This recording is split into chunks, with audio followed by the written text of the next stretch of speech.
Baay'ee jirra jirtu hordoftoota chaanaalii Simboo Iluu akkam jirtu nagaan keessan bakkuma jirtatti nusin haa baay'annutu obboleessa koo hunduma keessanii fi yosniin jedha.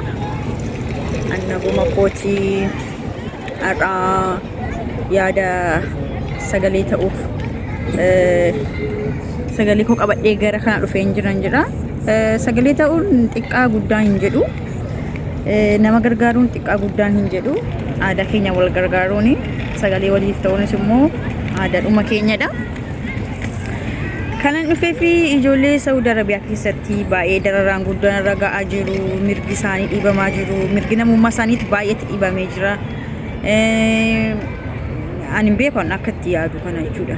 Akkuma itti yaadee akkuma itti dubbadhu yoo hin beeku baay'ee dararaan irra ga'aa jira. Akkuma isin beektanudha. Anis waan argaa jirudha. Isinis waan argaa jirtanudha. Inni kaan cittaa'ee, inni kaan raama'ee keessumaallee mucaan daa'ima mucaan harmaallee yeroo isin akkas raam'oftee ciftooftee duddaan ciistu baay'ee garaan nama badaa, baay'ee garaan nama nyaata.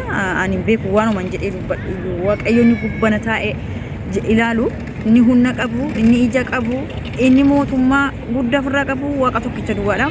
Waaqni tokkichi isaan haa gargaaru. Isinis hanga dandeessanii kiristaanis islaamnis waan hundumti keenya iyyuu wal geenyee kadhachuu fi qabna. Kanaan booddee wanti godhamu hin jiru. Iyyinees dadhabnee anillee reefin gara kanatti dhufaa gara tiiktookiitiinis dur baay'ee beekamuu baadhus amma hin danda'een sagalee ta'an ture. Ammas immoo hundi kamtu keenya iyyuu namni itti dhiisee hin jiru. Hunduu sagalee ta'aa jira. Hanguma sagalee taanu kan ammoo waaqayyonis duukaa kadhannee waaqayyoon mee furmaata nuuf kennu yaa rabbi itti furmaata nuuf kennii fi gubatan nu jala an akka ija kootiin argeen beeku dhugaa an kana akka bara kana argeen beekon akka bara kana an argeen beeku seduma jechuudha. Biyyaansi yoo namni baay'ate yoo akkam namni baay'ate illee ji'a tokko facaan man tursanu yoo ofirraa idaa waan ta'e bakka yoon kan kissii ofirraa qabachuu bataniin ala akkas ta'aniin beekamu an beekon anaaf yeroo tokkoffaadha. Na nus warri miidiyaa irra jirrus sagalee akkasuma taanaa fi akka yaada kootiitti namni maal namni dhumee harca'ee dhumee akka baalaatti jechuudha. Baalli jira miti baalli kun soolagee harca'u akka sanatti soolaganii harca'aa jiru ijoolleen keenya jechuudha. Kanaafuu utuu jara soolaganii nu jala amma soolaganii harca'u duwwaa jiraa fi maaltu jaraa fi kan cala dhuma du'aa jiru duutis jararraa namni. Kanaafuu hanga dandeenyeen bukkee hadhaabannu siniin jedha. Isin warra bukkee dhaabachaa jirtanus jirtu waaqayyo sinaa eebbisu.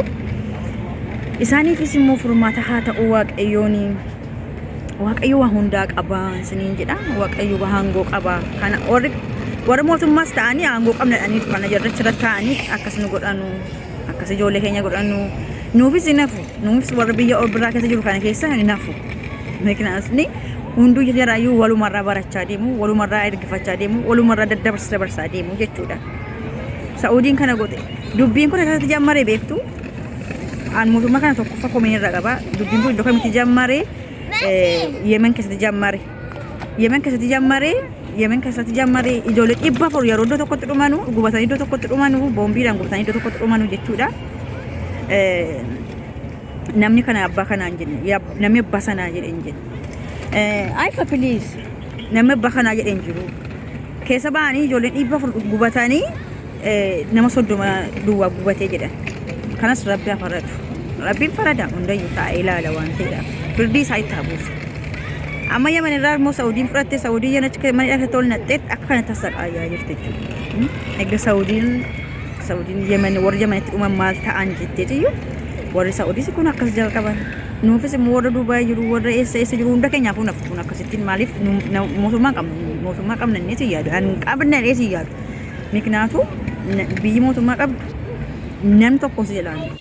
እና dhaggeeffata tokkotu itti fixateen viidiyoo adda laakutee ijoollee turre jalaa deemeen adda laakuteen siniin jedha. Biyyi mootummaa qabdu ijoolleen isa tokkoon duutu tokko jechuudha. Tokkoon isheen duutu. Miknaatuun mootummaa qabu waan ta'eedha. Mee warra Filippinii kana fakkeenyaaf Filippinii kana mee fudhadha. Filippinoonni tokko duunaan tokko biyya tokko keessatti duute jennaan akkuma Filippiniin sun itti duute itti naafa murtaa'u jedha mootummaan biyya sanaa jechuudha. Yennaan Filippiniin sun dingata fooqara darbatamtee yookaan qalamtee ajjeefamtee akkuma seentaa sanatti naafatatu madaamiin sunii jedha. Nummoo garuu mootummaa hin qabnu utuu mootummaa qabaanneeti akkas nun godhanu jechuudha. Ijoollee abbaa hin qabne, abbaa fi haadha hin qabne, hundumatu ergataa, hundumatu dhidhiitaa, hundumatu akka barbaade isa godhaa jechuudha. Kanaafuu hundumtiyyuu akka barbaadan nu godhu jechuudha. Nummoo hanga dandeenyeef waliif iyyinee waliif birmachuu qabna. Iyyinee irras garuu waaqni nuuf hayyu, waaqni nu gubbaarra taa'ee gadi ilaalu nuuf hayyu, waaqni tokkicha aangoo ofirraa qabu nuuf haa ilaalu jenna. Kan biraa immoo an tokkoffaa maatii ijoollee kana biraa baay'ee intiin qabaachuudha. Komiin qaba ammas maatii biraa jechuudha. Ijoolleen kun oolmaa guddaan oolaniiru. Obbolaa isaanii irra baratu barsiisanii, isa yuunivarsiitii jiru yuunivarsiitii rafichisiisanii, eebbisiisanii baasanii, kan barachuuf kaarra jiru itti barsiisanii, yeroo masgidi gubate jedhan utuu masgida kana jedhan, utuu yeroo charchiin kan kiristaanaa gubatetu jedhanu, kan ortodoksii gubatetu jedhanu utuu dhaabanii ijaaranu akkamumatti namni jalaa hawwaachuu didame. Kan wanni agarraman akkamitti abba kana namichuu dide ishi mootummaan qaba. Innumti jiru karkaarsaan sun achirra jiru suniyyuu utuu sarratti dhiibbaa godhanii hanga tokko dhiibbaa sanaan waan ta'e gochuu hin danda'a jechuudha. Qabna jedhee yaadu mootummaa. Mootummaa qabaanee akkas hin taanu. Machiim akkas hin taanu. Yoomiyyuu ta'an akkas hin taanu. Keessumattuu dhala ilmaan Oromoo irratti waan garaan jabatameef hundi keenya wal beekna. Hundi keenya wal beekna. Keessumattuu mukaan dhumaa jiru immoo mee ilaala saba biraa miti. Si dhugaattiin isiniif jedhaan. Baay'inaan kan miidhaa guddaan irra gahu ilmaan Oromooti. Kanaafuu utuu waan dandeetti keenya hin baasnuuti. Utuu malli birrii kaffalaa baasaa osoo himanuuti. Oromoon addunyaarra jiru hundi kun iyyuu Oromoo ofiin dadhabnu nuyi jechuudha. Haa ta'uyyuu malee immoo baay'ee rakkisaadha. Waa'ee jireenya wal xaxasa jedhan sana beektu miti akka sanadha. Kanaafuu maatiin hanga tokko bahee dhiibbaa gochuu qabaan jedhan yaada kootti jechuudha. Maatiin hanga tokko bahee dhiibbaa guddaa tokko geessisuu hin danda'a. Nama akkuma dhibba tokko Oromoos ta'ee, Amaaras ta'ee, Tigirees ta'ee, Silxees ta'ee hunduu ammi kun hunduu nama kuma dhibba tokko jedhama. Meeqa asirratti iyyuu gaamee manni cabuuf deemaa ragaa guyyaa 10 booddee utuu soomni hin galiin booddee minaamna jedhamaa jira. Gaafa manni kun cabee immoo ijoolleen kun warratti darrabamte immoo hagam haa ta'u mee yaadame. Nama kuma dhibba tokko miidhaa keessa jiru kana mana tokko keessa maatii lama utuu ba'e, maatii lama duwwaan utuu ba'e nama kuma 200 ta'a. Nama tokko keessa maatii lama ba'e jechuudha. Mana tokkittii keessa maatii lama utuu ba'e guyyaa tokkittii nama kuma 200 iyyuu sagalee ta'aa jechuudha Itoophiyaa keessatti gadi yaa'ee jechuudha. Innaa kanaafuu utuu maatiinis dhiibbaa godhanii miidiyaa duwwaan osoo hin taane maatiinis dhiibbaa guddaa gochuu qabu jedhee yaada obboloota koo. Yoo dogongoree dhiifama guddaa naaf godhaa asirratti. Dogongoraan jiraatinnan dhiifaman isiniin jedha. Ani hin beeku dhugaa Rabbi. Innaa haga dandeessan kiristaanis Waaqa keessan kadhadhaa fi musliimnis Waaqa keessan kadhadhaa fi hundumtiyyuu amantaa qabdanu Waaqa kadhachuudha malee wanti godhamu tokko yoo hin jiru kanaan booddee jechuudha. Waaqayyo immoo inni aangoo qabu gubbaarra taa'u nu ilaalu hundi keenya yoo isa nu ilaalu akkaataa jireenya keenya akkaataa hunda keenya isatti ilaala malee mitiire. Kanaafuu firdii isaa haa buusu hin jedha. Waaqayyo hidhaa haa laaffisu hin jedha. Kan hidhame hidhaa nuuf haa baasu. Kan dhukkubsate nuuf haa fayyisu.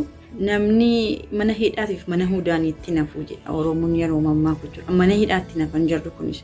Kana du'ee kan dhukkubsate ni fayya. Kan hafes immoo kan fayyes immoo ni gala biyya isaatti. Garuu hundumtuu wal taajjabatti gala.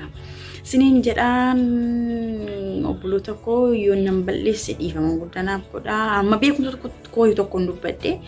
Namni waan beekumsa isaa tokko yenna dubbate immoo dogongora nafu dogongora koo yenna jiraate dogongora koorraa na deebisaa siniin jedha. Galatooma naaf jiraadha. Warri subscribe naaf godhanis naaf galatooma. Warri immoo viidiyoon kun dhufee isin qaqqabe immoo subscribe naaf godhan siniin jedha. Wal haa jabeessinu. Akkasumatti immoo sagalee waliif haa taanu, wal bukkee haa dhaabannu, wal bukkee dhaabachuu aadaa haa godhannu, wal malee waan tokko hin qabnu siniin jedha Oromoo ko. Ana akkasidha naaf galatoomaa horaa naaf bulaa. Bye.